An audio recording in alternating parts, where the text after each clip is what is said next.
Olá, mais uma vez. Neste vídeo começarei a falar sobre os movimentos de membros superiores. Consideramos inicialmente a escápula, que apesar de não ser uma articulação, possui movimentação própria com nomenclatura própria desta movimentação.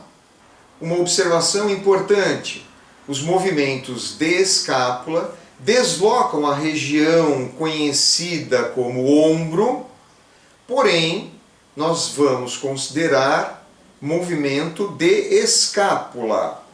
Ombro, logo em seguida veremos que são os movimentos do húmero em relação à escápula, através da articulação do ombro, a articulação gleno-humeral, da cavidade glenoide da escápula com a cabeça do húmero. Começamos, portanto, com os movimentos de escápula, sem considerar a movimentação do húmero em relação à escápula. Seria apenas a escápula em relação à caixa torácica do indivíduo. Aqui nós temos um movimento de elevação de escápula. Quando elevamos desta maneira o segmento, as escápulas estão se elevando. A isso dá-se o nome de elevação de escápulas ou elevação de escápula, caso seja realizada de um lado só. O movimento de retorno seria o abaixamento das escápulas, que pode ser referido também como depressão de escápulas, apesar de alguns autores não gostarem muito deste termo, mas pode-se dizer depressão ou abaixamento de escápulas. Quando as escápulas são projetadas para a frente, nós temos o afastamento da escápula em relação à linha média do corpo, em relação à coluna, o que caracteriza uma abdução de escápulas. Alguns livros de análise de ginástica olímpica, faz referência a estes movimentos como sendo de antepulsão de escápulas. Em fisioterapia, alguns chamam este movimento de protração de ombros. De qualquer maneira, a projeção deste segmento para frente é a abdução de escápulas.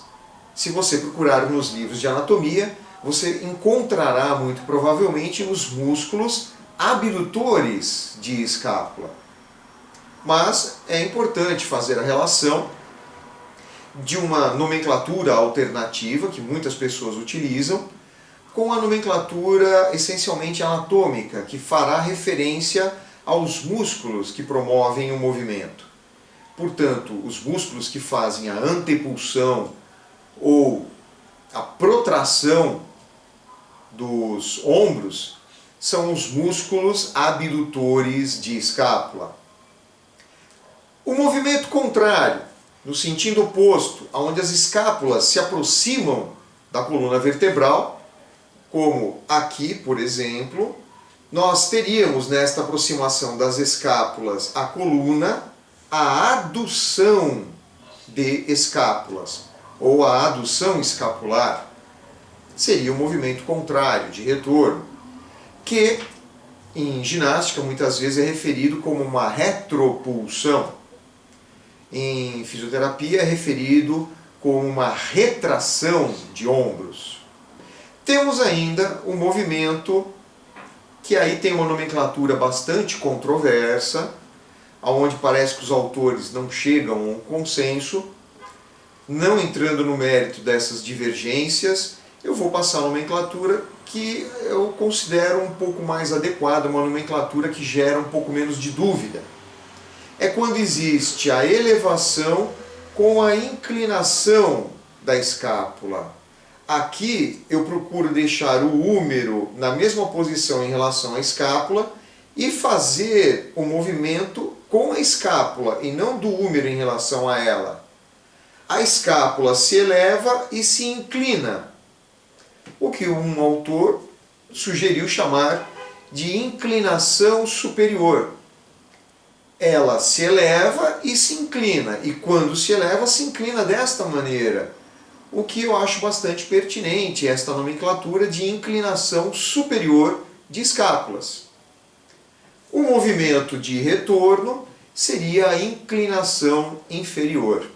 Existe ainda uma pequena movimentação da escápula inclinando-se para frente e para trás, limitadas pela proximidade com a caixa torácica, com o gradil costal, motivo que limita bastante essa movimentação, que pode ser chamado de inclinação anterior e posterior, mas ainda é muito controverso, poucos livros trazem esta referência a esta movimentação. Por enquanto ficaríamos em termos de movimentação escapular, com elevação, abaixamento, abdução, adução, inclinação superior e inclinação inferior. Lembrando que a importância dos movimentos da escápula é proporcionar maior amplitude de movimentação do membro superior, maior amplitude de movimento do ombro, efetivamente, que é o que nós veremos a seguir. Abordarei agora a movimentação da articulação do ombro, ou articulação escápulo-humeral, ou articulação gleno-humeral, da cavidade glenoide da escápula com a cabeça do húmero, que é mais fácil fazer uma referência como articulação do ombro, onde nós temos a movimentação do húmero, do braço, em relação à escápula.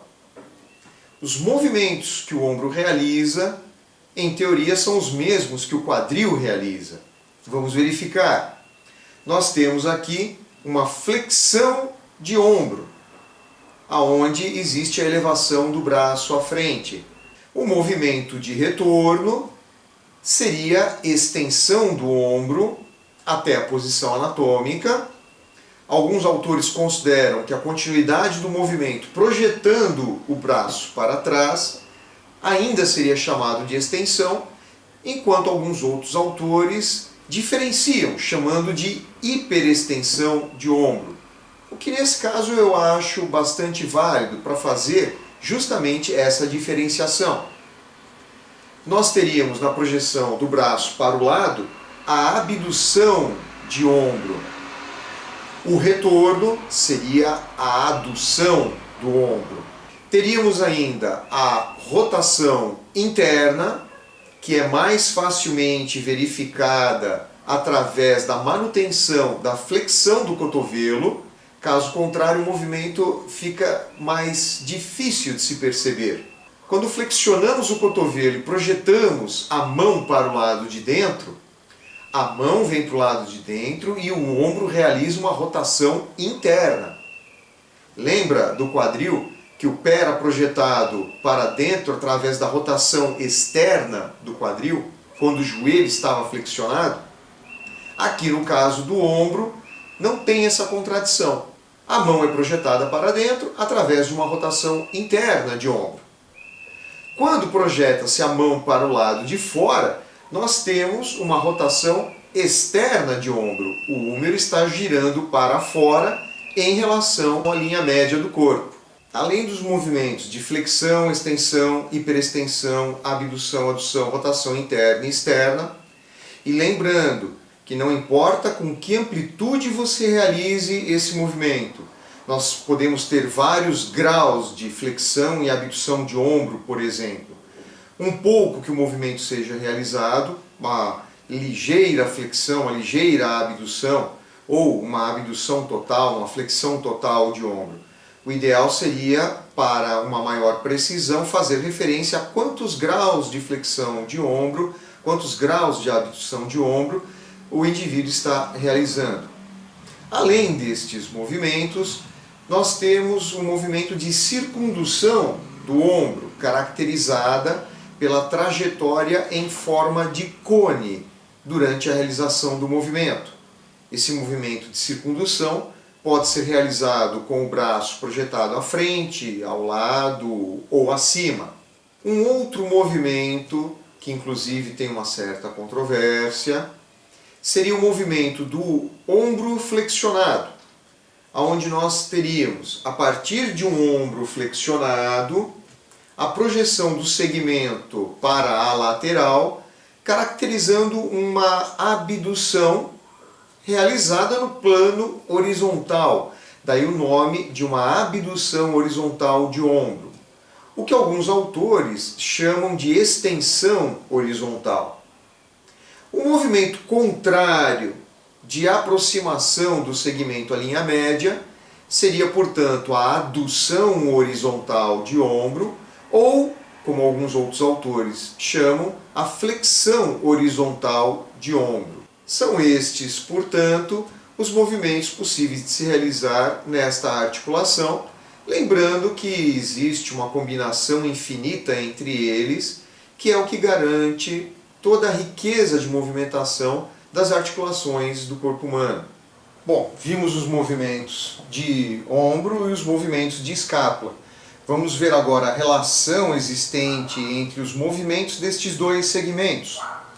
Quando realizamos o movimento dos membros superiores, normalmente parte do movimento é realizado pela articulação do ombro e parte pelas articulações que proporcionam os movimentos da escápula. Esta relação é, de certa forma, constante. Para cada movimento do ombro, nós temos alguns movimentos específicos e correspondentes de escápula. Quando realizamos, por exemplo, a flexão do ombro, quais os movimentos correspondentes de escápula que acompanham esse movimento de flexão do ombro? Começamos então a montar uma tabela de correspondência de movimentos entre ombro e escápula. Na sua opinião, quando flexionamos os ombros ou quando flexionamos um dos ombros, quais os movimentos de escápula que acompanham a flexão do ombro?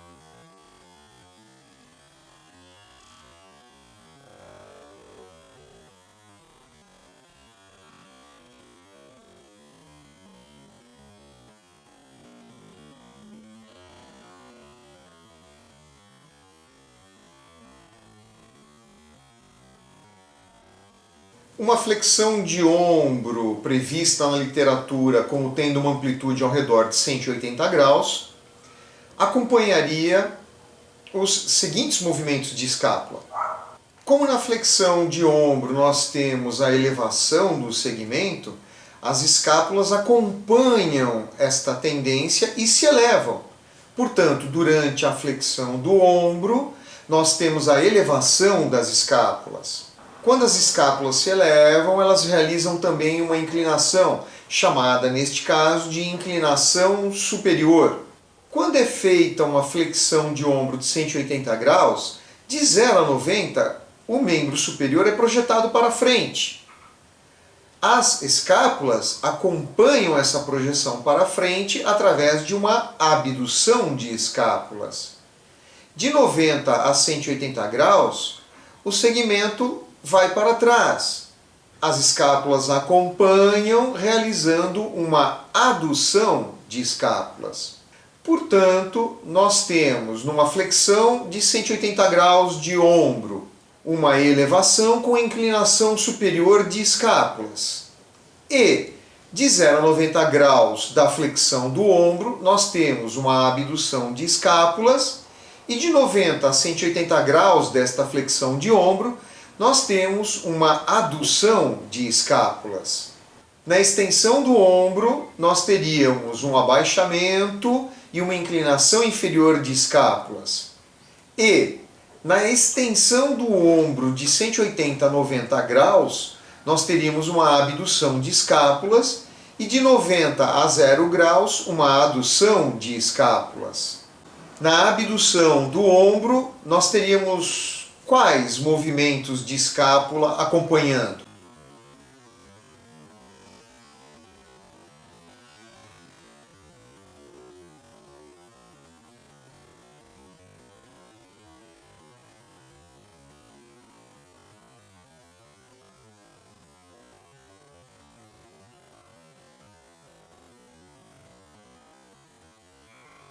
Na abdução do ombro, nós teríamos a elevação com a inclinação superior das escápulas.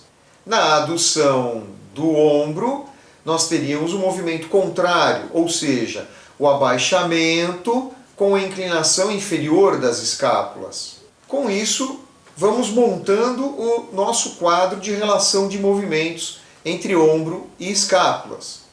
Tanto na rotação interna quanto na adução horizontal dos ombros, nós teríamos uma abdução das escápulas.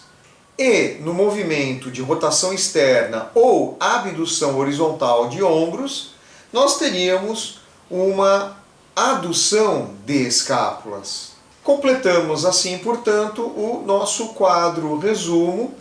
De uma forma geral, movimentos de ombro maiores que 30 graus já costumam ter a participação dos movimentos de escápula. E normalmente a escápula realiza mais de um movimento. Temos assim, portanto, um maior detalhamento da relação entre movimentos entre ombros e escápulas. No próximo vídeo, veremos os movimentos de cotovelo, articulações radioulnares proximal e distal e articulações do punho, fechando assim a análise dos movimentos das principais articulações do corpo humano.